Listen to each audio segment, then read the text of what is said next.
What's going on, everybody? Welcome to another episode of Bogey Proof. A little special edition tonight. We're gonna do a little deep dive on a new topic, and not we got a couple housekeeping items to talk about on the PGA Tour, but we got a special topic for you guys tonight, which we'll get into shortly here. But before we do that, let's do the usual round robin. Where are you calling in from, and what are you sipping on? Joey, what do you got for us? Still New Hampshire got a nice Northway Brewing Company IPA, Avenue of the Pines, 7.2%. Shout out Ryan. It was one of his groomsmen's gifts for his wedding last weekend. So congrats to my brother.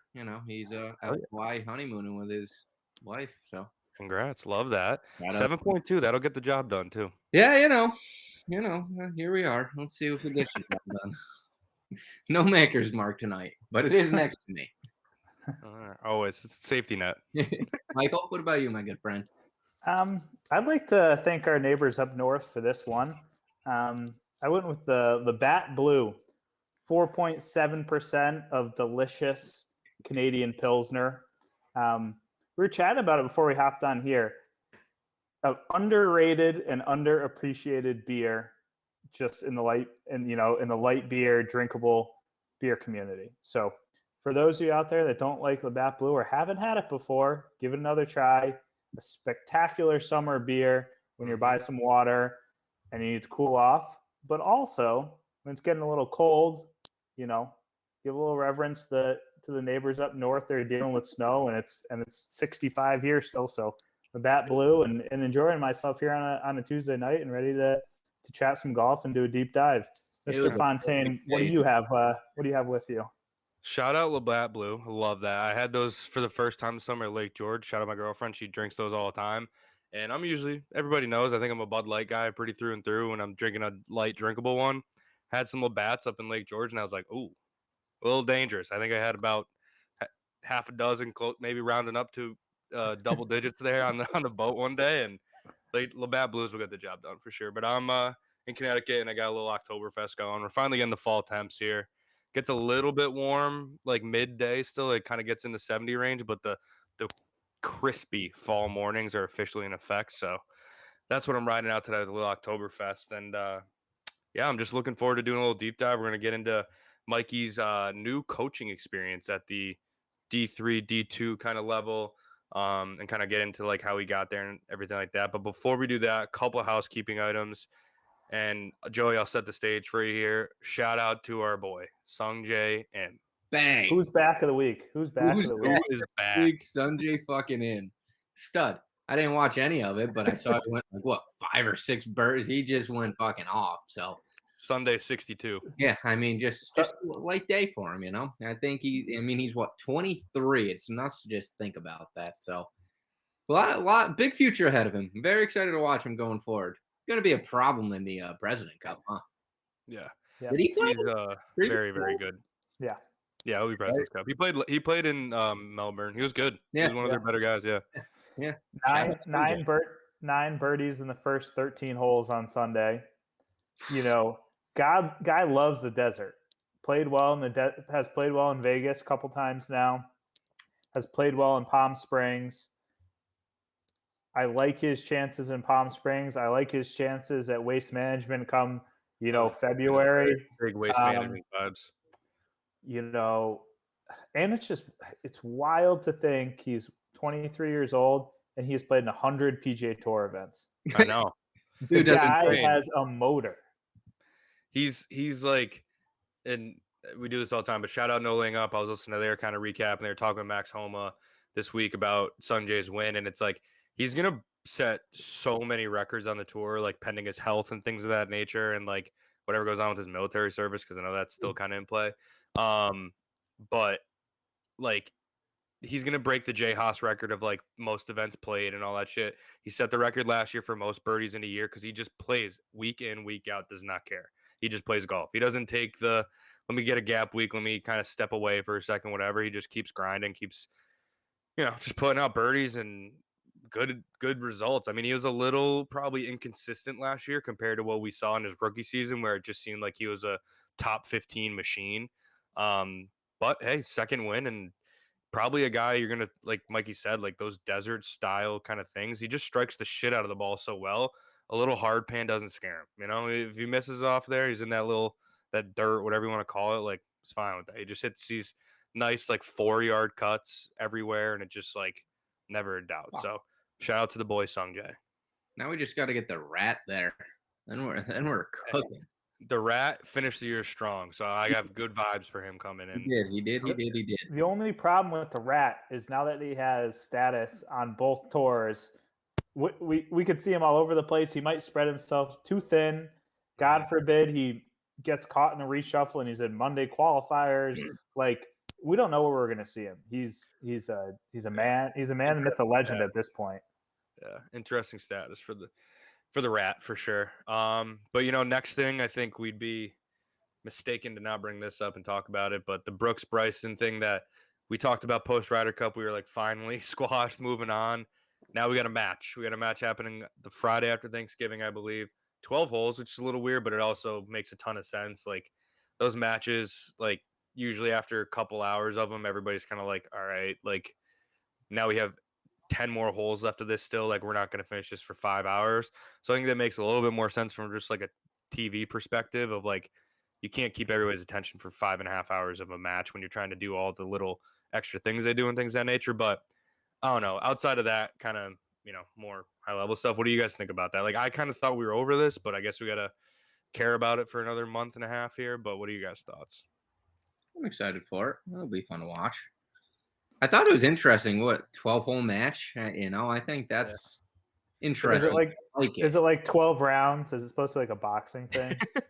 I don't know if it's that or they're just trying to keep it in a much more attractive time frame, right? Like, I mean, the 18 hole, like the last one they did, which I thought was actually a pretty good one that Bryson did with Aaron Rodgers and Phil and Brady again, like right before football. Like, I feel like that was like 5 hours, almost 6. Like, they just kind of take a lot of time. You can't keep everybody's attention that long. I mean, so I think that's part of it, but they might also try to be playing into the little boxing thing or whatever it may be. But I don't know. I mean, I'm definitely gonna watch it. It'll be interesting to see. And I think Phil's commentating because he's usually pretty good in these of like talking people through his process, and he'll poke around, and like he got Bryson to talk about some shit last time he was on there. So like, hopefully him commentating, he's able to get those guys talking a little more because they don't seem like they would be talking a ton to each other during that match. So they're not like the gamesmen or whatever you want to call like that Phil can be. I mean, he's the best at it, but like they're like the total opposite side of the spectrum, I feel. So it'll be interesting to see. I mean, it'll I don't know, like I hope it kind of just like puts an end to it almost. Like they can keep doing like I like the matches, but like I mean, I hope we can just move on from like the Brooksy shit and like whatever. I think we will. I hope this is just like, all right, here we go. Here's your event you guys have been building up for the whole year with all this shit, all the pip stuff, right? Like whatever. Like you guys have been doing all this build up, and like now I hope this is like we just put an end to it. But you guys see the video at the Tyson Fury fight? Someone asked Bryce or Brooks, you're just like, if you could fight one person on tour, who would it be? And he just rolls his eyes. You know that answer, yeah. Yeah. And it's like that, but like then also like 2 weeks ago they're not best buds, but they're friendlier than we expected at the Ryder Cup. So it's like, all right, now it's like feels like all right, now you're just kind of doing it to do it again. It just seems like we're losing a little genuine, like I don't think there's any true hatred there, anymore, where that would like make it like whatever. But not the point. One I more guess thing quickly. Yeah. But I just kind of realized you mentioned the Player Impact Program. I saw today. I love the formal. the little pip, they're saying how Tiger Woods is still like in the lead of that PIP program, even without like hitting a shot all year. Which is, I think, shout out the big cat for walking. I know I saw that mobile. We had mobile with no aids this week. He was holding a golf club, watching Charlie on the range this week too. The cat's progressing, but I mean, he should win it just like for ceremonial purposes because like he's the reason why the thing even exists. So like exactly, he should get. I feel like that's more of just like a hey, thanks for giving us all something we can become like superstars with. Where like I mean, we've talked about Tiger's impact before, but like 30 years ago, professional golfers were not Tiger Woods, Brooks Koepka, DJ, Bryson. They were like, I mean, the top of the top did pretty well, but he brought the floor so much further up, right? Mm-hmm. in terms of just the money they can make and all that shit. So I feel like it's just like a hey, Yeah. this isn't really like this doesn't quantify to how much you actually gave to everybody, but like you definitely get this without having to really hit a golf shot this year, and then we'll maybe reassess Yeah. after that. But Exactly. So yeah, I saw that too. I was like, good for him, good for yeah. the cat. Yeah. He doesn't need $10 million, but No, I'm but sure he'll just put it in his Tiger Woods Foundation or some yeah, shit. it's not like that. Shout out him though. I mean, he Shout out him. love him. All Mikey, right, back to Phil though. Yeah. Quick, Phil now 3 for 4 on Champions Tour. He won it was like Furyk and Friends Foundation, something along those lines. It was called this past weekend. So Phil's hitting 75% with the win rate on the Champions Tour, which I know he won the PGA last year and things of that nature, but I wonder when, like, maybe if I feel like he's got to at this point, but like when and if is he just gonna make that switch? I don't think he's done by any means. I think he's got a few more years on the PGA Tour where Yeah. he gets that 1 week like he did at the PGA and he could win something or gets the right course fit. He can play pretty well obviously still, but it's just interesting if it took like Phil Mickelson coming along to make Bernhard Longer stop winning literally everything for the past 14 years or whatever it's been since like the inception of the PGA Tour champions. But yeah, I figured had to give Phil his dues here, and looking forward to the Bryson match and things of that nature. But without further ado, I think it's time. Quick question: Has Bones officially moved on from Phil Mickelson now that he's got a new bag? Ooh. Oh, true. That's right. I don't think we did a podcast. I don't think we mentioned that when we did the Ryder Cup stuff. That's big news. Bones going to JT's bag. I mean, yeah. I mean, I feel like, yeah. I don't think he's like a phone call away anymore. I mean, he's got a new obligation, Yeah. and it's like it's not like oh, I'm just filling in. Like full time on JT's bag, who's number 3 in the world right now or 4, whatever he is. He's top 5 in the world, with that Players Dub this year. But yeah, that's interesting stuff. And then Bubba and his caddy split too. Imagine how many resumes you think Bubba's getting for his bag Yeah. versus how many JT probably got when he split with his guy. Because he didn't make that job look very fun the last 15, 10, whatever years it's been. I mean, it's been a lot better the last probably 2 or 3 years. Bubba's done kind of a full circle, in my opinion, of just like, I don't mind Bubba anymore. yeah, he definitely kind of turned a corner there, and he's spoken a lot about kind of what he was going through at those times, things like that. And he's kind of turned the corner and definitely on the other side of the spectrum for me at the moment. But still, I don't know how many people are. I mean, it's Bubba Watson; he's going to make a ton of money, but I don't know how many people are jumping at that bag compared to like somebody like JT's. He's a unique guy. He's self-taught. Like it's not like you're just grabbing an up-and-comer Corn Ferry stud and hopping on his bag. It's I mean, a it was unique individual. Bryson when he got rid of his caddy. It's like I don't think many people are running to that job too. But No, he had to grab one of his buddies in his like TikTok house. And he couldn't even pull the pin. I know that was ridiculous at the Ryder Cup. Oh my god. But yeah, anyways, let's get into our special topic tonight. And Mikey, I'll let you talk about it more. But essentially, we have a new little adventure going on this year. We're doing a little coaching on the other side here, and give a quick rundown for the people back home who may not have listened to our earlier episodes where we kind of talked all about our own personal golf experiences. But just a quick 2 cents on like your journey in golf, and anyways, and how you ended up here at the coaching position you currently hold. Yeah, for sure. So, just for a little context, I'm going to grad school right now at the University of Michigan. So, out here in Ann Arbor. And as I decided to do that, I knew I wanted to get back into golf a little bit more, whether that was playing a little more competitively or coaching a high school team. And this kind of came across my email to help out. I had reached out to a few people within the area, both teams in the University of Michigan, Eastern Michigan. So the Concordia coach reached out to me as a NAIA Division II and said, "Hey, heard you wanted to help out and stay involved." So kind of signed up to help out their men's and women's team here this fall, and then we'll be helping through the spring. But yeah, it's a different experience, being on the other side. I was lucky enough to have a decent career at Western New England and continue to play high level amateur golf and state amateurs and state opens, the last few years. Candidly, it's been pretty difficult to do that and play at a high level when you're working full time. Like that desire to play and that desire to compete and kind of see where you stack up against other players never left. But it definitely was frustrating, those few years after playing college when your game wasn't quite as strong, you didn't get to practice.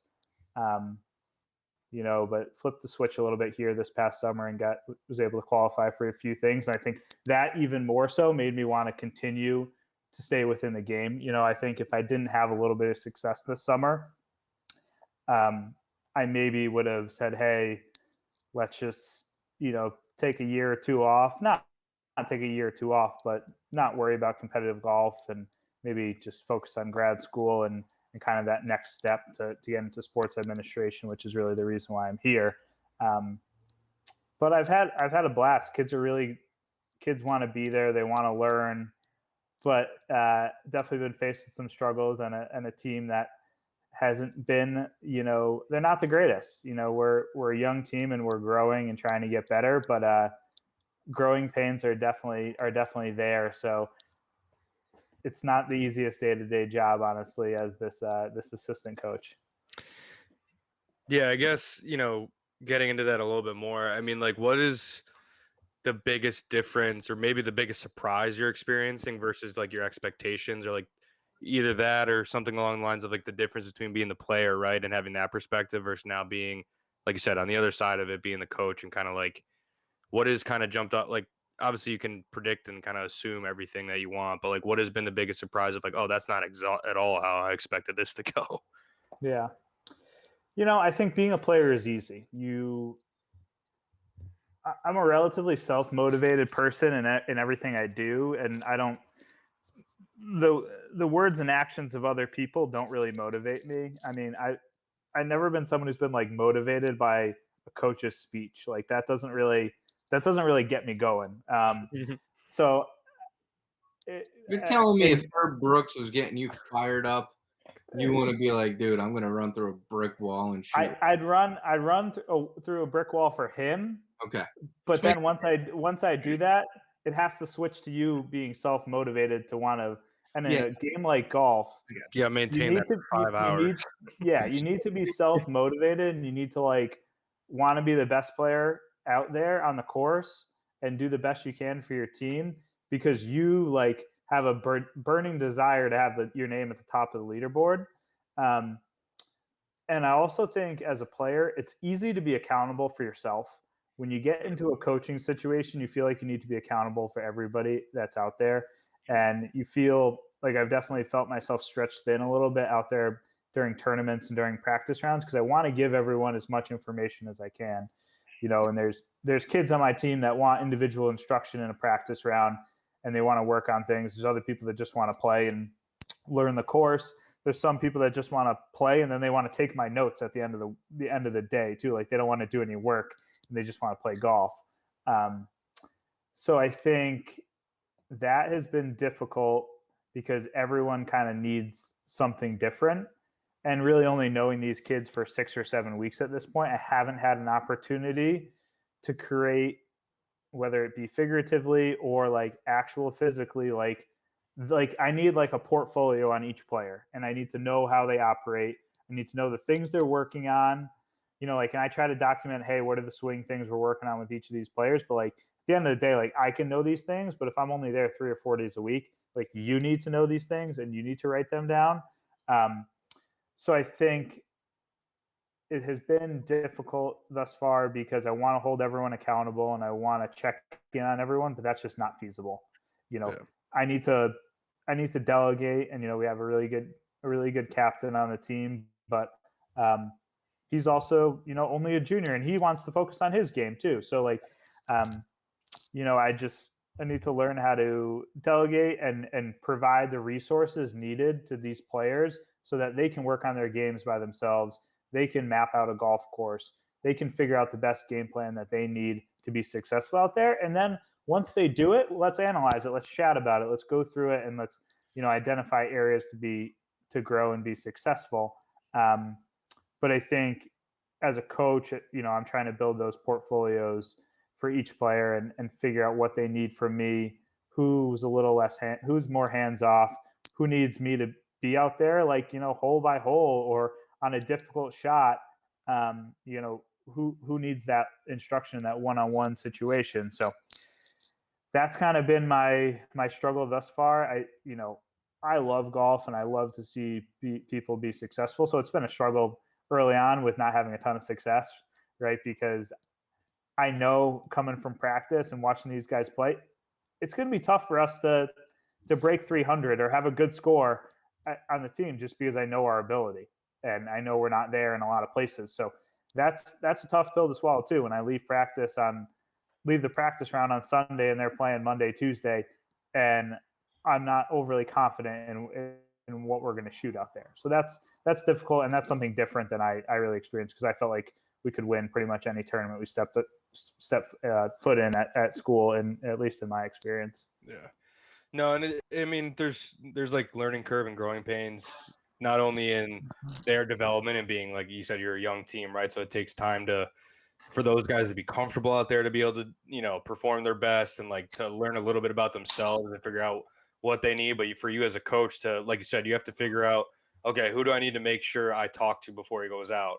Who can I talk to the day before? Check in on him. Are you good? You're good. All right. Do your thing. Like I can leave you alone out there. Like you said, there's ebbs and flows and different preferences for everybody. I mean, speaking personally at school, like to your point, like I was pretty self-motivated. I didn't need coach kind of running through the course with me every day. I mean, I was just more like, all right, like I knew where the status of my game was at, right? So I was like, I know like what I need to really focus on this week or whatever. I didn't need like a ton of hands-on, like, hey, like, be careful. Like everybody's going long on this green, like I didn't need things like that. Some people like to have that information.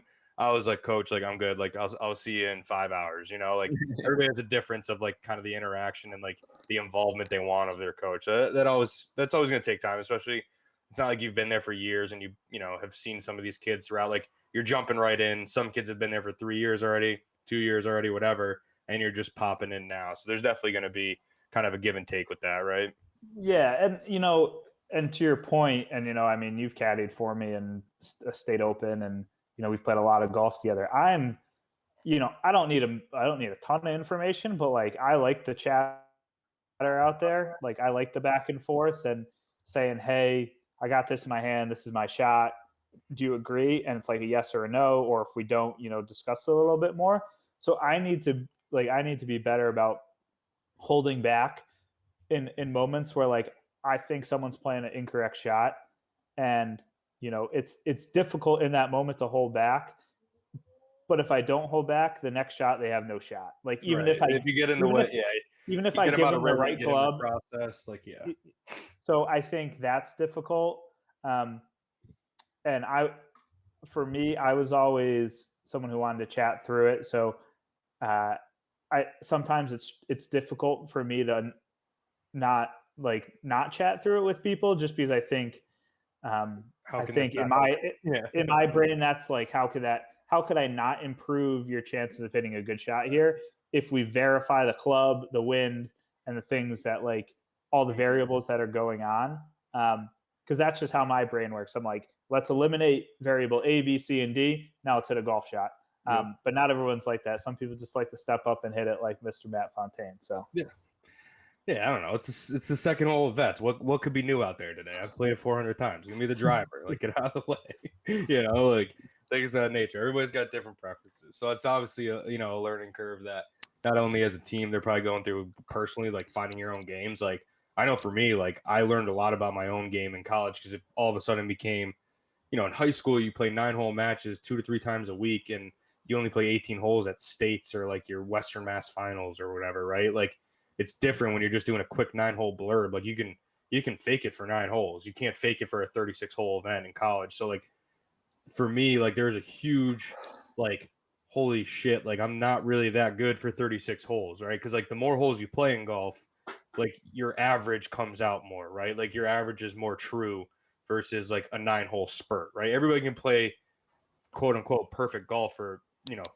a hole, 3 holes, 6 holes sometimes, right? Where you can play almost mistake free. But when you play 36, you can't play 36 holes perfectly or you wouldn't be, in Division 3 or wherever, Division two where you guys are at, right? So like the more holes you play, and like I felt like in college for me, that was the biggest difference. It wasn't like any particular like environment change for me really or anything like that threw me off balance. It was like, oh, I can't like, really kind of lock in for an hour and a half after school today and play like really good and be done for 2 more days, right? Like I have to lock in for 5 to 6 hours sometimes in some of those rounds, and I have to do the same thing again tomorrow. And like there's no like I can't like pause that or anything like right. And I'm gonna play 18 holes 2 to 3 times this week as well in practice. So it's like there's like no escaping it. And like sometimes the more you play golf, right, you learn more about yourself, and like that's not always good things because you might have been like ignorance is bliss kind of thing for some of the areas of your game, and now all of a sudden you're getting tested and like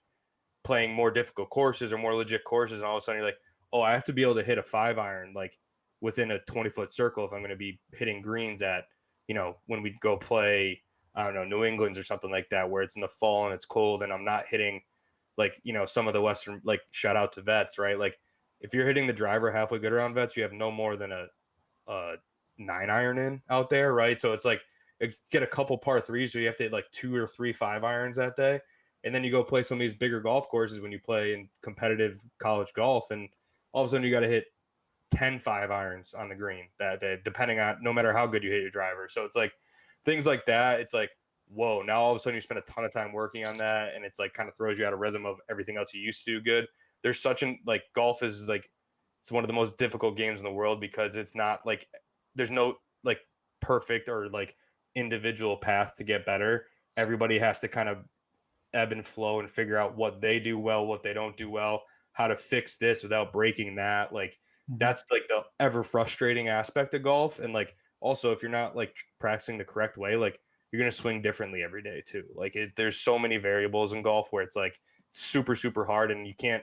Not everybody needs the same exact answer, right? Everybody has a different answer on how to get better. So I think golf, like, it's the ever frustrating, but like also the most fun and rewarding game in the world when you kind of figure those things out. But those are all really tough things that people have to figure out about themselves in college golf.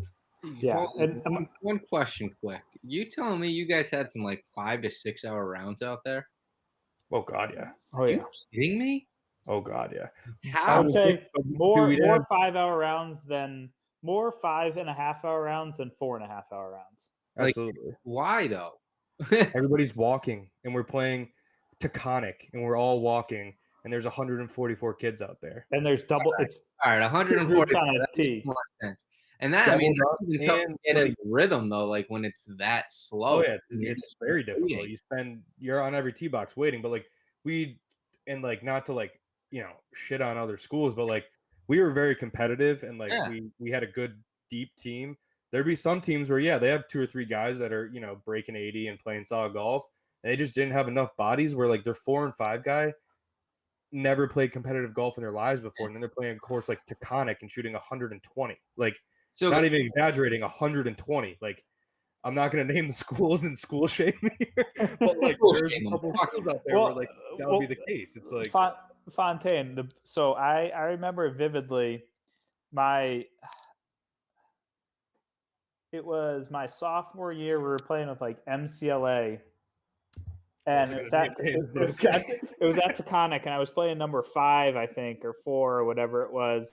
So I was kind of later in the lineup.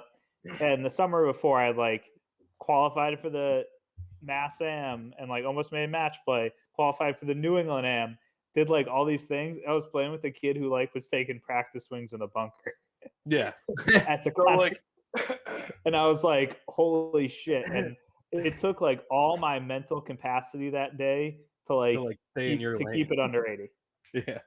Like it's there are like in some of the more like in your conference tournaments, and like especially if you make nationals or like some of the more prestigious tournaments, like and a lot of the good tournaments, they adjust after day one, so then like you play with the better schools and stuff like that as you're based on your results or whatever. So like it's not like that all the time, but those kids are still on the golf course somewhere, so like you can't avoid them, and like you're playing as legit golf as you can play. Like it's 100% like by the books, so it's like in the hole. you can't just tell this kid like, all right, like let's go. You're hitting 9, like pick it up, like you can't. It's just like it's like all right, you shot 58 on the front, like auto two put on for you. Like, let's move it, buddy. Like, and you also can't tell them what to do either. You can't be like, stop hitting the driver. Like, like, so things like that out there. Like, and to kind of circle this back to Mikey's coaching experience and whatnot, like, it's hard to like tell your team, and Coach Downs would try to tell me this all the time because I'd get so like I am right now. I get fired up about this stuff out there. He'd be like, you can't look at them. I'm like, Coach, they're right in front of me. Like, how can I not like get distracted by this kid that just made a 14 on a par three? Like, and again, this is the extremes I'm talking about here. This is not every round every day, but there's days out there where it's like I have no chance because like I can't like I can't get in a rhythm by for sure not. Like it's taking me we're out here for 5.5, almost 6 hours, and we're waiting on every tee, we're waiting on every second shot. Like this kid's like 3-putting from 6 feet, and I have to watch him mark it, go through his process, and do all this shit every time when he's like 100 over. I'm like, dude, just fucking hit the thing, let's go. Like all these kind of things, and like you're trying to like play to Mikey's point, like there's players in that field that are qualifying for state AM, state opens, things of that nature. You're trying to compete with those guys and like be at the top of a leaderboard, and you're watching like again, you got to take some responsibility and you just got to figure out a way to do it. But like for me, I did not do the best job of that in college, and I'd be like, Coach, did you see me coming up 18? That kid didn't even finish the hole. I was already on the next tee. Like it's like, things like that are like really, really like there's a lot of extra variables in like collegiate golf when it's at the D3, and I don't know, Mikey, maybe at like the level you guys are at, it's maybe smaller It's events and it's about the same. It's yeah, really it's just teams are shooting 290 to 330 pretty much right. every. And it's like as much as you can prep and go through all that stuff, like sometimes you just get a bad draw at the pairings, and you're like by the 6th hole, you're like exhausted by it. It's like, whose scorecard am I keeping again? Like, dude, just fill out whatever you want. I don't care. Like, I can't spend the energy trying to count your shit in and out of the water and like all like double hitting shit before the double hit rule was out of play. Like all this stuff. It's like if I have any chance today, just write down whatever you want on the scorecard. Like I'll spot check it, but I don't really care. I need to like really try to put my blinders on here if I'm gonna play elite level golf. I mean, you're playing really solid and difficult golf courses where it's like you can't fake it around out there and shoot even par or contend, like Mikey's saying, to try and be on the top of a leaderboard when you have that competitive net like edge going on if you're not surrounded by like I mean, obviously after this conversation, I always played best when we played our conference stuff where it's smaller fields, better rhythm and timing of the tournament, and we're playing with really good people that are at or above your level that you're competitive, right? So you're trying to beat the people in your group. I always played best in those situations, obviously based on everything I just laid out. But like that's another variable that I don't know if everybody realizes in Division 3 or Division 2 golf, because people I talk to like, oh, you played Division 3 golf or whatever, like that. If that's where you played, you must be playing with people like you. And I'm like, well, yes and no. Like there's half the field's about a 5 or less handicap, but there's a decent amount of people that you probably wouldn't think that are like 15 handicaps, like maybe, that are out there on in the same event. Like it's like people don't always realize that when you talk about like playing college golf at some places. Yeah, I try to work with my team about and I've used this word a couple of times, but like it's at the end of the day, it's all about accountability and being accountable for the golf shot you hit and your actions in between those shots that you hit, and also being accountable for your teammates out there. Like I think we at Western New England, had a unique situation because I think we had a lot of good friendships on that team, so it was easy to spend time together, and it was easy to help each other out during practice because we want each other to get better. And we go to these tournaments, we want them to play well, but I think worse being a new team and people not knowing each other all that much, and we're still playing with that dynamic of like, I don't know if I'm great friends with that person on my team. Like I don't know if they're my teammate, but like, so I think some of the bullshit that goes on there just adds to the kind of the difficulty of and inherently, right, there's going to be a couple people that are kind of like the leaders of that or like a couple of people that it's pretty much targeted at for the majority. So there's going to be a lack of balance and a little bit of a struggle there, and Weird just kind of headspace to be in. and just kind of the drama that comes with that.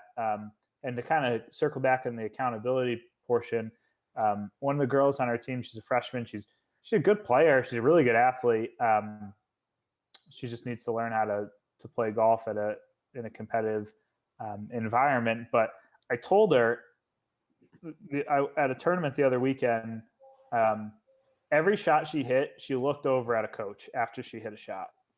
No matter if it was topped, striped, flagged, in a hazard, and no matter what, she looked at me or she looked at one of the other coaches out there.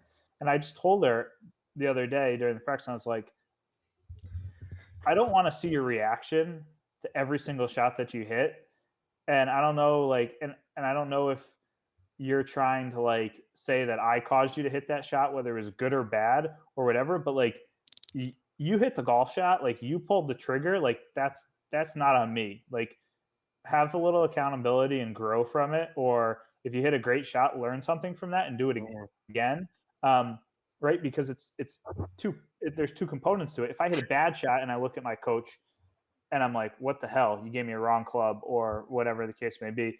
Now, like, haven't taken accountability for that shot. Or I just striped one out of flag, but I just looked at my coach like, oh, you gave me the right club here. We timed it up. Like, no, I just hit a kick-ass shot that's going to lead to this birdie or whatever. Like, so there's two sides to accountability, and you need to kind of learn from both and manipulate that in a positive effect on your golf game. So that's something we're trying to work on too, every single day.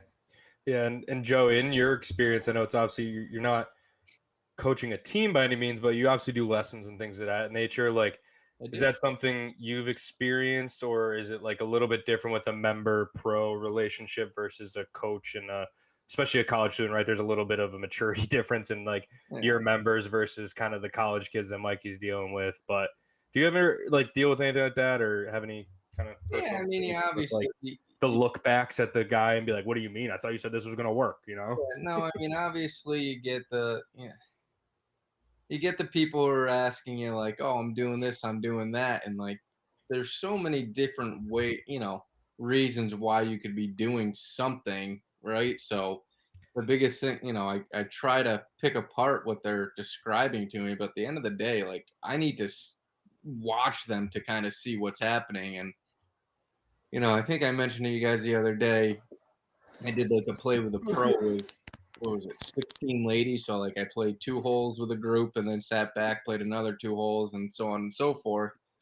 And one of the members, she topped her drive, and like a few days later, she was like, what did I do wrong there? And I'm just like, you think I fucking remember, lady? Come on. But, just like, if anything, I think you'd probably just, probably swung a little too quick, just kind of lifted that head up and, he just kind of swung right on top of it. And that's why he ended up, doing that. But, you definitely get those questions daily on why am I doing this? Why am I doing that? And you do your best to kind of help them, obviously, because that is my job at the end of the day. But it's tough to pick apart what they're doing wrong when you, like me, like if I'm not really watching their swing or anything like that, and they're not coming to me for a lesson or anything like that. Yeah, and they're also coming to you once every 3 weeks, so it's like you don't know what you're trending on. Where Mikey is like able to work with them on a more routine or more consistent basis. But I think kind of to come full circle back on that too. I mean, like with accountability, there's also like you say, Mikey, like they got to pull the trigger, right? So like if there is any doubt in their mind, like that's the whole point of having a coach out there is to talk that shit through, right? Like that's like in like, when we were in Ireland, I loved having a caddy. That was something new for me. I don't, self-inflicted here. I don't play in enough, competitive amateur level things. I have, just being a full-time working the last few years, I just like, I haven't had the time to really work on my game. And I just have a little bit more fun, keep playing in the 4 balls and the 2 balls and making it more of a social event. So I haven't grinded enough and things of that nature where I'm like ready to play in a Mass Am, Mass Open, whatever, New England Am, New England Open, things of that nature. I should be, but like having a caddy over in Ireland and like just being able to kind of bounce that off. And like, I think that's why I like playing in team events too, because and Mikey, we played in a few. It's like I like having that. You know, a lot of time, like I can kind of I know what I'm doing out there, and I kind of just go about it. But like, if there's any doubt, it's just good to like, hey, like, am I like way off here, or like, do I need to be kind of talked down from this, or is it like, or can you reconfirm what I'm kind of going at here, and like, does that make sense? Like, sometimes you just need like that extra.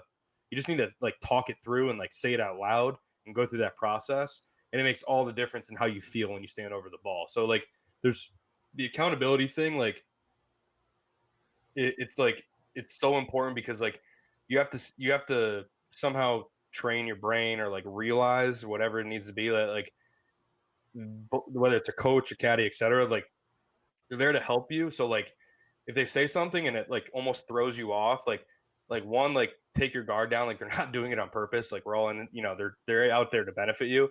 But like two, like be like, wait a minute, say that again. Cause like, I mean, there's times over there in Ireland too where I'd be like, wait, what? Like, not in like a rude way or whatever, but just like, wait, so like how far in the air though, if like that's the number or whatever. And like, it's like on you to take the accountability to make sure you're like thoroughly understanding what they're saying and not just like take it and then like do the look back after, right? Like it's an interesting concept when it comes to like the coaching angle and like that interaction and stuff like that. Like it's definitely something that like takes getting used to on both sides, I think. And that kind of just goes back to me, but like lessons, it's like when I am giving a lesson and I'm telling them what to do, and they hit a bad shot, and they're like, "Why didn't I do that?" I'm like, because you didn't do what I'm telling you to do."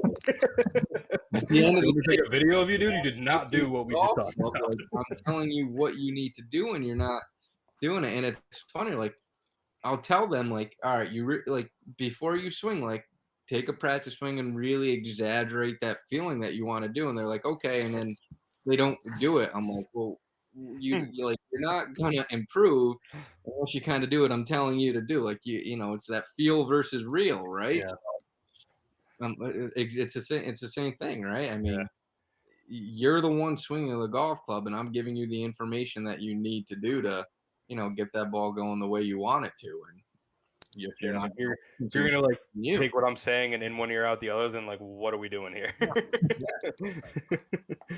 But it's funny because like, and there's some lessons like the feed, because you kind of feedback of how they're kind of reacting. And there's one lesson I just actually gave the other day. It was like I gave him a putting lesson and then a bunker lesson, and like his reaction, you just couldn't really tell. But the past few days he's been ranting and raving, like he's been doing a lot better with everything. And it's just like, well, good, I'm glad to hear that. So yeah, it's funny because you're giving a lesson, you're like are you happy? Like I can't tell, I have no yeah. idea what you're doing right now. It's like a weird dynamic, and I'm sure Mike can talk to it too from like a coach perspective. I'm sure it's pretty similar, but like, and especially as like as a pro, like I don't know how frequently you play with members, right? Like, I mean, I know you play with Not some, as but like, often as I'd I like. don't think there's a way to play with every single member, right? So like, there's one thing to like, hey, you got to do this, and then like they might like, there's always going to be like the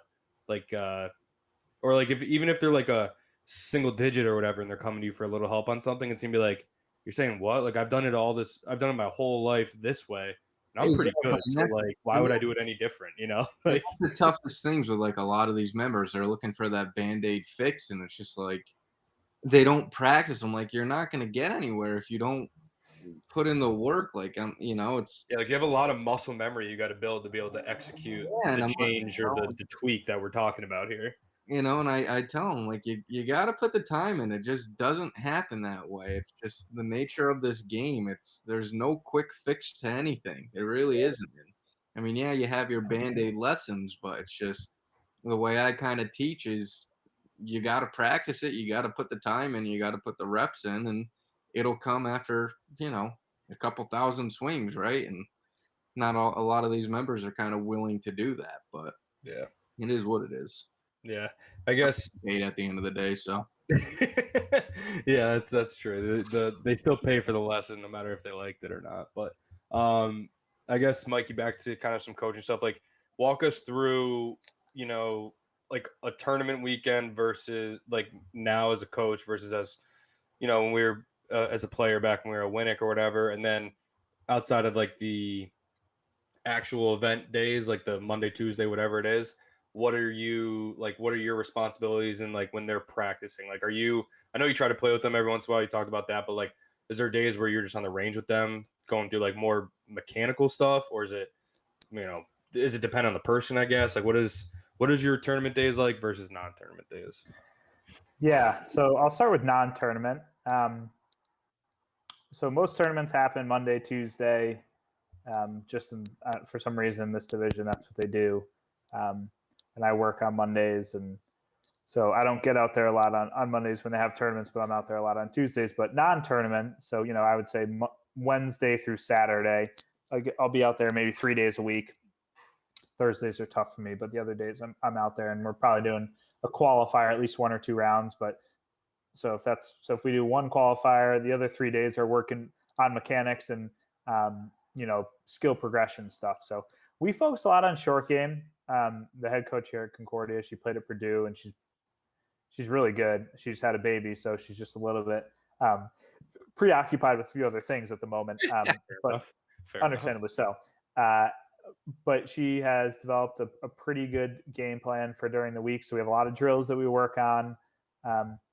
So I would say a normal practice day is probably about 2.5 to 3 hours. And that consists of either playing 9 holes and working on the range a little bit, or really grinding on the short game and going through a putting program.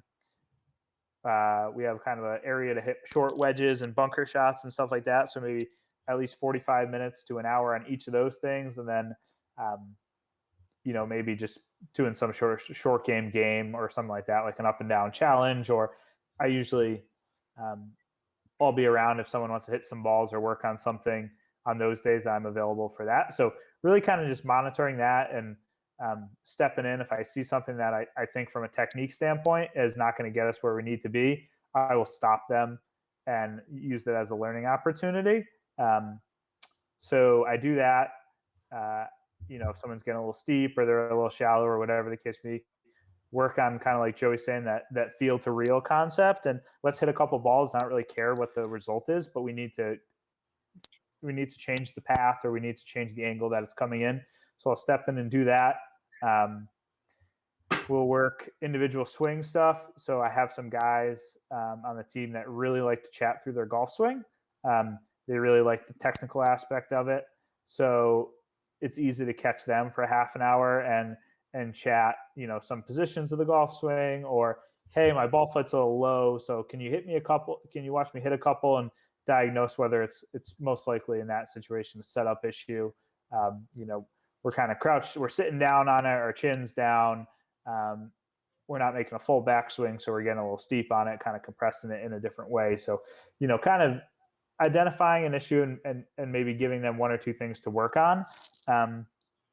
So really individual skill progression, I think, is our normal, 3 or 4 days of practice.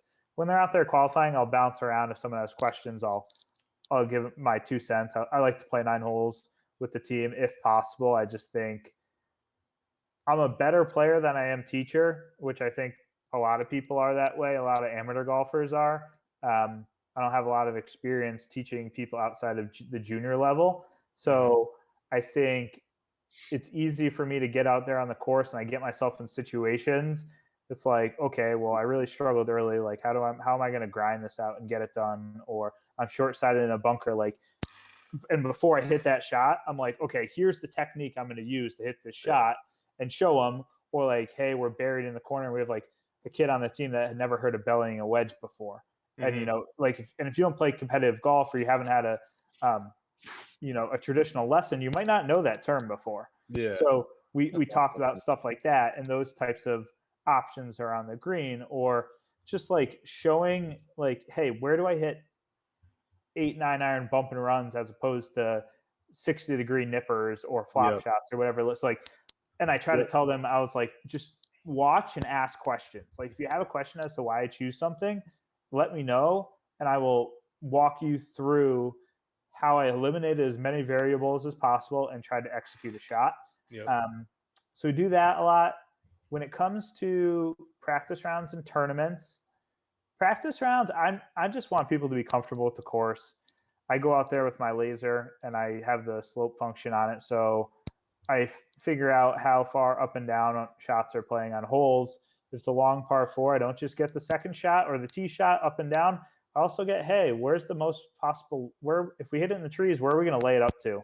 Yeah, what's the 100-yard shot look Yeah, like? yeah. So like stuff like that, or so kind of just creating that game plan. If it's a tricky par 5 that I know half the team can cover a bunker and half the team can't, maybe I'll stand on that one. We'll chat through it and we'll kind of get a game plan going. But really, it's just an opportunity for them to see the golf course, and I take my notes. I chat through things with them, and then I'm an open book, and I'm like, we had a practice round on Sunday, and we were done. We were back at school at 7:00, and the tournament the next day was at 9:00. And I was like, if you send me a text before 7:30 tomorrow morning, I will answer it with whatever questions you guys have about the golf course. I only got two questions, but I'm making myself available to talk about anything that night or the next day if people have questions or uncertainties about a shot, how they should play it, or how they want to go about something. Because I'm a firm believer that if you can create a game plan and you can stick to it, the score will be better. So that has improved my game, tenfold.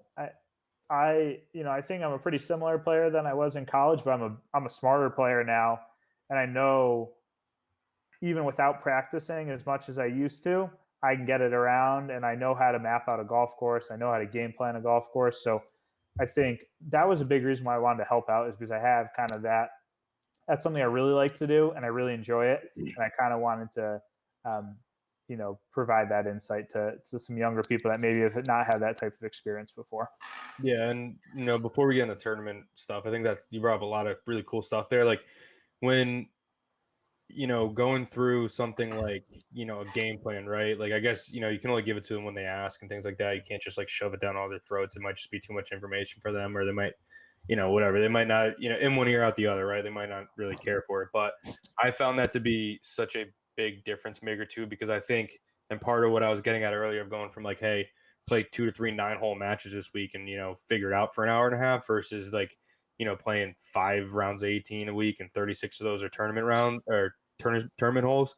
Like you have to you can't just be like, all right, I know my birdie holes out there and then I'll figure out the rest. Like when you take the I'll figure out the rest approach to like the other 14 holes on the golf course, like you're just going to make so many mindless carefree bogeys where if you take 2 seconds to be like, all right, what goes on here? Like, is there anything I like real quick, like tee shot, like where do I want to position it? Like, is it just a driver and like, don't worry about it? Or is there things I need to consider? Like just doing that for 2 seconds. And like, it's easy to do that on course you play all the time, but especially when you're traveling, you're playing a different course every week. Like, these tournaments are, and like the circuit is, right? Like it just goes such a long way. And like, it's not that you're necessarily playing better or worse. It just was like, okay, I don't need to make a bogey for no reason on this 380-yard par 4 just because I didn't think about it and I blasted a driver into like a shitty spot where I had no angle to get on the green or whatever. Like it's just those kind of things that I think I didn't appreciate until I got to college and just kind of had to like until I got like my ass kicked a little bit by it, right? I was like, oh yeah, I can't just like because growing up, like I just always par 4 hit a driver, par 5 hit a driver, and like it just worked for the courses I played locally. All of a sudden, I'm traveling a little, playing courses from kind of all over the place and more difficult places. It's like sometimes even if it's 400 yards or like just because it's 320 yards doesn't mean you just blast the driver as close as you can get it. Hit a hybrid, hit a 3-iron, hit whatever, 200 yards, be right in the fairway and have a 100-yard shot in, or like things of that nature. That like it's a thing that if you don't game plan a course, you're just going to do your old habits, or you're just going to not think about it and grab the driver because it's par 4 or par 5. And then all of a sudden you made a bogey when you really didn't hit any bad shots. You just hit it in the wrong spot because you didn't think about it. And I think that's like what a coach, caddy, whatever, that's what you want to get out of those kind of player relationships. But it's like you don't know it till you kind of get your ass beat trying to avoid it, kind of thing, like one of those. Yeah. Fontaine, I want to bring up, because I know a lot of our listeners here, they're going to hear that comment and they're going to say, So you just want me to play more conservatively? Like I'm out here trying to have fun, like Yeah. I'm not trying to whatever. Like I think it's a double-edged sword because there is times too where you know it could be a 400 or it could be a 370 hole, and in your brain you're like, I'm not going to get the driver up there, so like, all right, I'm going to play back safely. But like if the hole fits your shape Yeah. and it's a left to right hole and you fade the ball and you're a decent driver of the golf ball, you should probably hit a driver and get it way up there. Yeah. Like, so I think there's other ways too. Like game plan doesn't just mean conservative. It means Game just take plan the means playing blindfold off and think about it, right? Like and playing to your strength. Like there's very few golf holes when I'm playing tournament golf. If it's left to right, because my preferred shape is a fade off the tee. If it's left to right, I don't care how far the hole is. I'm probably gonna hit a driver because it's my weapon.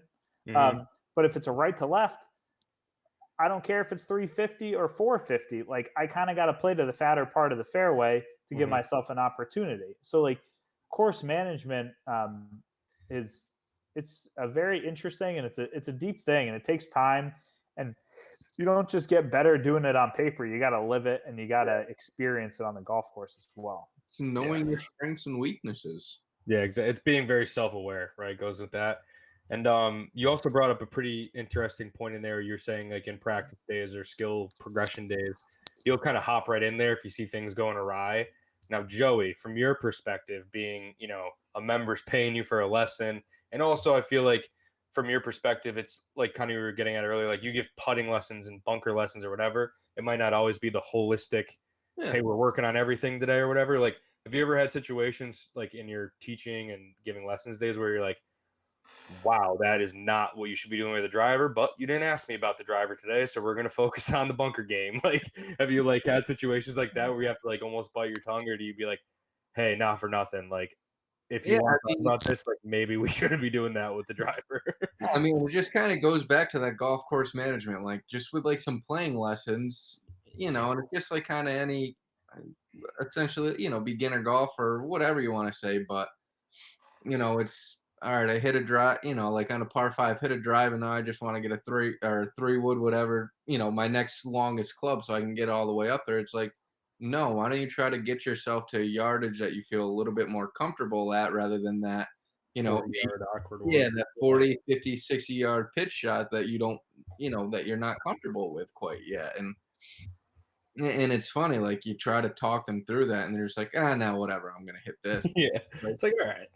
well, then what are we doing here? But yeah, no, that's exactly what it is. And you obviously got to suit to what they want to work on. But yeah, you see some things and you're like, maybe that's what we should be working on. But and you mention it for the next time. But I Yeah, mean, that's really the biggest thing is just like with those playing lessons, like I'll go through on what I'm thinking about, and like if I was in that situation, here's what I'm trying to do, and here's where I want to try to land it, and it helps them get a better understanding. But and I mean that's the other thing you got to like I got to think about at least. It's like these people aren't hitting the ball like I am, and I'm not saying I'm an incredible ball striker and I'm a scratch golfer or anything like that, but obviously I'm a lot better than a lot of these members here, and you got to take that into consideration just because it's just like, all right, like, yeah, like they can't grab a yeah, 4-iron and hit it 210 yards out there. where I'm hitting like a sand wedge and they're hitting like a 7-iron. It's just like, it's tough to kind of compare that. So, those are things you got to think about when you're giving those, playing lessons at least. But the biggest thing is, give, like I just said, giving yourself that number that you feel comfortable getting into that green. And that's something that not a lot of these members necessarily understand, I guess. Yeah.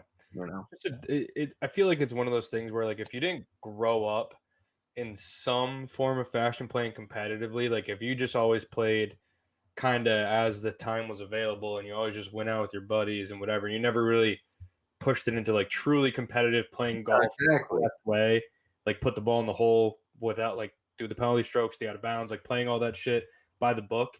It's something you don't even really consider probably Huh. until later in life when You you're start getting a little bit better. You're like, all trying to right, get how do I better or start whatever. scoring? Like, how do I save myself? And that's exactly it. It's golf course management and knowing your strengths and weaknesses and playing to them.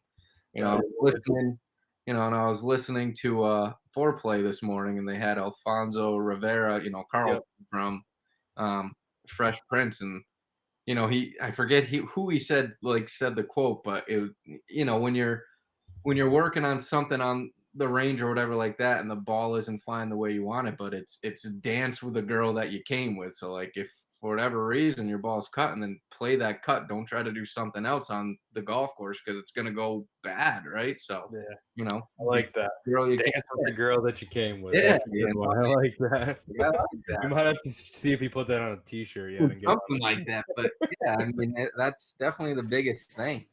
Yeah, no, that all kind of loops back to course management and like self-awareness, taking accountability for your shot. Like if you're hitting a cut and it's a 320-yard dogleg left, like unless the trees are only 10 feet tall, like you probably are hitting something to the corner, like let's not try to all of a sudden hit a rope hook with the driver around the trees, like And things of that nature that like you see the number on the card and you're like, oh, I can hit it that far. yeah. And it's like, oh, like that means I have to hit a rope hook, which I haven't hit in 5 years. So like maybe we don't try that shot today. And I mean, that's even like with a lot of people, they see a par four, they're like, oh, I can maybe reach this green. It's like, well, or you just, like we were saying, you hit that hybrid, you hit that 3-iron, give yourself a good number in, you're going to have a better chance of, making a better score on that hole. And Yeah, and don't put it in the bunker that's 50 yards short of the green that everybody deposits it in, right? Like exactly, maybe it's the right. most uncomfortable shot in the world, but I mean, it goes back to me, like with my PAT, which I think we're going to try to get to on a different episode, but that's exactly what I did. I played to my strengths. I knew driver wasn't really working for me lately, so I just completely took it out of the bag, and it helped me. It worked, and it was funny. Like, I'll get into it more, but I think there's like I don't remember, but so there's the kids I was playing with. They're like, oh, like I can't believe you're doing this, and that, and like I'm watching them.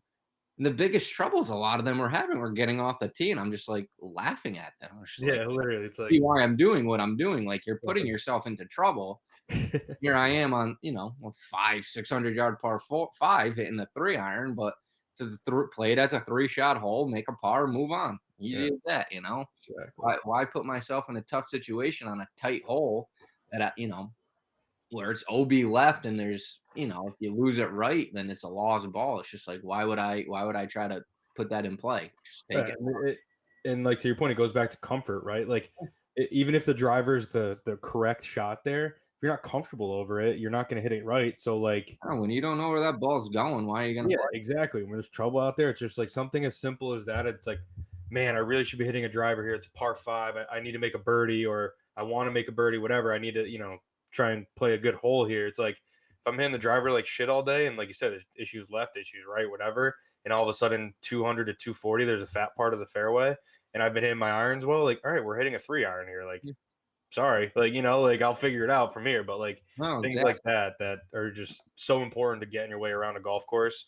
It's not even like, again, just like maybe full circle this year. Like it's not that you're playing poorly, but like because you can be swinging great and like just be managing your game like shit, and like that's the difference between a 75 and a 70, or an 80 and a Yeah, 76 or 77, and like especially at the collegiate level where you're playing 36 hole events, that adds up after 2 days, or after 4 or 5 tournaments where you're trying to have a scoring average where you think it should be. And it's like it's not that you can't hit the ball and can't strike it properly and whatever. It's like you're just hitting the worst shot. You're not thinking about the proper shot to be played, yeah, and like you're just kind of like making mistakes that are unforced, right? You want to avoid unforced errors out there in order to maximize and, like you're saying, like score to your abilities. Like yeah, it's not about hitting better shots sometimes, it's about hitting the correct shots to take away like the dumb mistakes that are just like yeah. unforced in the middle of fairways or off tee boxes or whatever, things of that nature. But Yeah. to get back to some coaching stuff real quick, just so we can going on a little bit long here, just want to keep it in a reasonable time window for the people so they can embrace the full amount of our content we're putting out here. But Mikey, just to get into, I know we just talked through a lot of practice stuff and you're kind of coaching angles and things like that. Tournament day, like walk us through like a day in the life of an assistant golf coach and what you're doing the morning of. Let's take out the travel aspect. I think we can probably have a whole separate podcast on van rides and Division 3 golf, but let's focus on like getting to the course and like, you know, as your players warm up, how involved are you? How involved are you when they're actually on the course and, you know, you're in it now. So like how involved are you out there? And is a case by case basis? Kind of walk us through your approach there. Yeah, and speaking of van rides, I think I listened to a full Lil Uzi Vert album on the way down the other day because that's what they wanted to listen to. So that was, I felt like it was kind of manic out there. Like that's a lot of time to listen to Lil Uzi Vert. But that, and then I think we were listening to Certified Lover Boy on the way back. But I was kind of in a trance at that point. So, but so a day on the course. So really is just, you know, prepping with, you know, the guys and the girls on the range, making sure that they're feeling good and they're comfortable with their golf swing. I'm not going to dive too far into anything on the day of a tournament, but if we need to check up on something, we'll check up on it. If they ask me, it's because they want to know an answer. They wouldn't ask me if they didn't. So kind of just watch and keep things, and then, you know, make sure I'm on the putting green. I think it's really important to hit a bunch of putts and get the speed down beforehand. So I'm pretty adamant about us spending 25 or 30 minutes on the putting green.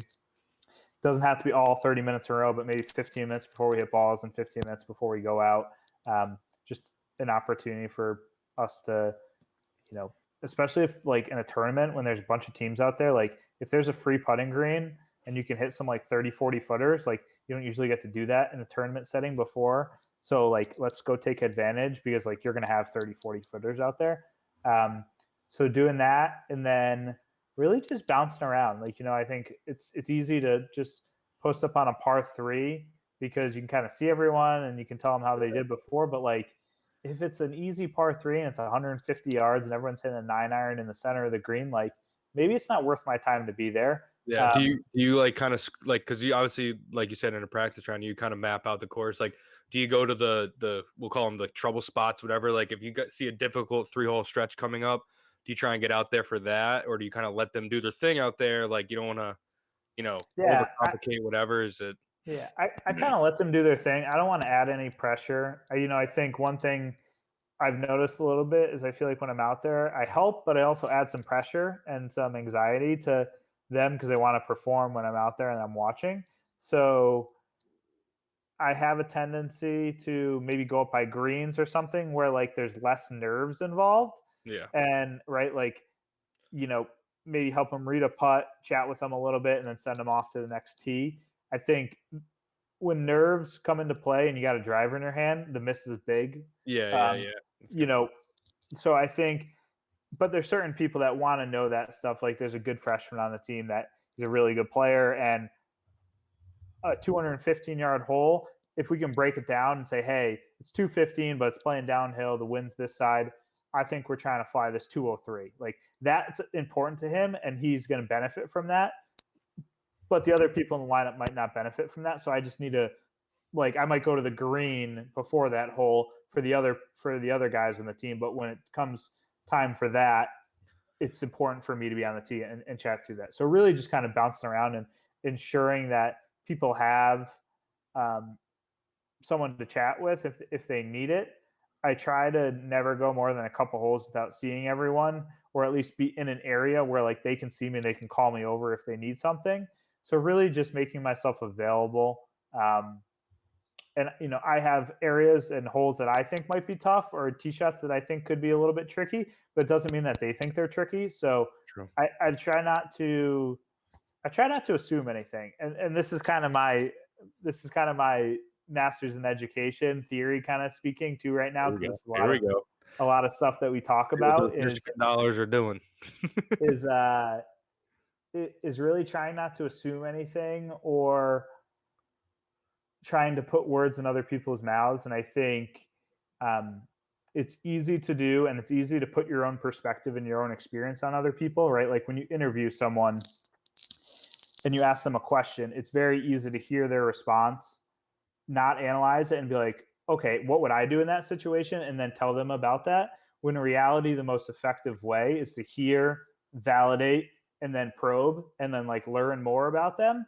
So I think it's difficult, but golf and coaching is an opportunity for me to kind of flex those muscles and those skills as well, because I need to hold back on my perspective, right? Like this shot to me could be like, Otto, hey, that bunker's 285. I'm going to hit a driver in that bunker. I'm going to hit a 3 right to the corner. It's going to give me a good angle at that left pin. Like to me, this hole is so straightforward, right? But to some of my players, maybe they don't see it like that. So I can't assume that they're going to visualize it the same way I do, because if I do, I'm gonna cause a problem, and I'm gonna cause some sort of disconnect in their brain as to what's you're no going longer on. helping, you're confusing at that point, right? Yeah, so I think just being available and listening, I think, are two things that on the golf course you might not really think are that important, but ultimately they're probably the most important. And the two things I think of when I'm out there the most is trying to see everybody out there and make myself available. And if they have questions or they have something they want to, whether it's a comment about a hole and how they want to play it, or they just want to vent about how slow the ground is going or how shitty the golf course is, like I'm here to listen and hopefully provide some sort of insight, but really validate their response and then hopefully push them in the right direction. Yeah, those are probably for me, again, I know we've talked a little bit about my college experience, but like for me, I wasn't going to coach asking like, hey, like, what's that hole playing or whatever. I'm the one, I mean, like we talked about, I'm like, can you believe it's taken 3.5 hours? I'm only on the 8th hole. Like, what the hell is going on out here? Like, whatever. But like, to your point, I needed to get that out of me, because if I don't say it to him, I can't say it to the kids in my group all the time. Like sometimes you can kind of find somebody you're driving with and you can kind of get that out. But if not, it's just spinning around in my head, and it's like hard to hit a good you didn't ball. want to but you didn't want to hear shut up, right? Yeah. You didn't want to hear go play. You wanted to hear, yeah, it's slow as hell, but it's slow for everyone. Right, exactly. Like you have to find the way to make that like constructive and be I like, know it's terrible, but like go grind. right, exactly. Yeah. Like you said, So kind of those are validation. things I try to Yeah, do. the validation of like, yes, like what you're experiencing, like fair, I'm with you, I see that. But like, hey, you're in a golf tournament here still, like try and get as much out of it as you can, whatever. Like that was for me what I needed, like personally. Again, like everybody's gonna have the different thing that they need. I don't really care what the 8th hole par 3 that's downhill is playing. Like I'll figure that out when I get there. Right now, I need to get this out of my brain so I can move on and focus on the golf shots and like be in the right mindset to make a good swing, versus like pissed off that so and so, lined up their 2.5 footer on the last hole, and like, things like that, right? Like when they're shooting, 14 or whatever, like things like that. I need to get out, or it's gonna like, again, this is something I probably should be better at if I'm gonna play better golf, but like it would have an impact on me. It was something I was always working on in college golf and things like that, but like for me, coaches there, like you said, like just listen to me for 2 seconds, validate me real quick, and then refocus me, and then like keep me moving. Like I don't need you talking me through the shot. Like I've whatever, like things of that nature. Like but everybody has a different thing, and I think that's just kind of what you learn in the hours you're putting in with your team on the range and in your practice rounds. Like you said, you've already identified your freshman there. Like he's a little bit more analytical, really wants all the information possible before he hits a shot in a tournament. Like some people, they talk through that or whatever, but when they're out there and they just kind of more react versus think about things. But like you found out with him, like he wants all that information, like on the tee box, whatever. It's not going to add more anxiety or pressure to him. He just likes to know that information. It helps him hit a better shot, whatever. Those are things you have to learn through your process before the tournament, right? Whether it's practice rounds on the range, whatever, getting to know the guys a little bit better too, right? Like in the van ride, even, like you find out little things like that about, your team and things like that kind of throughout the whole process. But it's all super interesting. I think just being a golf nerd myself, I've always kind of like wanted to someday somehow weasel my way back into coaching and, some aspect or another. I'll hire you. You can be a volunteer assistant on whatever athletic program I take over. So oh yeah, big golf team morale guy. I'll be out there. You'll be a virtual consultant who travels to all the tournaments and fun places. Hell yeah! Now we're talking. All righty, that was, I think, my list of questions I wanted to make sure we got through. As you kind of embark on this coaching aspect journey in your life. And it's interesting stuff, honestly, all of it, just like not being from in that position before and always being on the other side of it and things like that. I think it's just really cool stuff, and kind of looking forward to how that transitions throughout the next, what do you got, like a month left of the season, give or take, in the fall, and then coming up in the spring. Yeah, I mean, we only got a couple weeks left of actual tournaments, but if the weather stays fine, we'll practice and we'll improve. And off season they're in workouts a couple times a week, and off season we'll kick it up to 3 days a week and hit some balls inside. So it's a continuing process, and I think kind of continuing to learn the psychology of what it takes to be a successful golfer and be a successful coach. I think that's kind of what keeps me coming back. Yeah. So I'm not shying away from that. I'm trying to learn as much as possible, along with kind of doing my higher ed program. They have like a lot of online stuff that you can do through the University of Michigan. So I'm taking like a leadership course and stuff. It's all like self-paced and whatever, but like it's all about motivating teams and individuals and learning how to lead with, kind of precision is the term that they use. So really kind of like you're saying, just embark on this journey and try to learn as much as possible, and read every experience and every situation differently, and try to do my best to put people in in a state of mind and in a perspective where they can be successful. So it's been a lot of fun, and looking forward to continue doing it. Yeah, is this something, I guess one little thing here, like, and you may not know this yet, but like, is this something you hope, like, is this something you want to do, like, more legitimately and from like a head coaching perspective or whatever, where it becomes a little bit more serious part of your kind of career down the road? I know you're still in grad school and things of that nature, so like a lot of those things are up in the air, but is that something that like it's still in your mind? I mean, again, you're in the midst of figuring all that stuff out, so I'm not Yeah. expecting you to have a perfect answer, but Yeah, I think it's difficult to be a coach and to also play competitive golf at a high, like a high amateur level competitive yeah. golf. And even like head coaches at Division I level, even the pros, like they're kind of like club pros. They don't really play as much as they would hope so. Outside of a guy like Mike Small that coaches the University of Illinois, that's played in a million PGA Tour events and won PGA Professional Championships. And there's a guy in Kentucky, I can't remember the school off the top of my head. They're in the Atlantic Sun. This guy Jason Teresco, who like makes match play in the Mid-Am every single year, and he's the Division I golf coach. Like they're few and far between. They're the exception to the rule, right? There's a lot more schools than there are guys you just listed. So I think at the moment, I still have the desire to play high level competitive golf, and I truly feel that I'm capable of playing in U.S. Mid-Ams and making match play in state opens and cuts at state, or match play in state AMs and cuts at state opens for 15, 20 years. So like until that aspect is out of my brain, I don't know if coaching is kind of the route I would like to go. I kind of this athletic administration route, like the summers are busy, but they're flexible. So you can kind of work for an athletic department, but also have the flexibility to work on your game and do some things in the summer, which for me is kind of the perfect situation and what I envision, being a fun life. So that's what I'm thinking at the moment. But I mean, it would be fun to coach a team. It'd just be tough. I want us to win national championships every year. I don't know how reasonable that would be. So yeah. Good stuff. Good stuff. Joe, do you have anything else for our new coach here we got on staff here at Bogey Proof? Or No.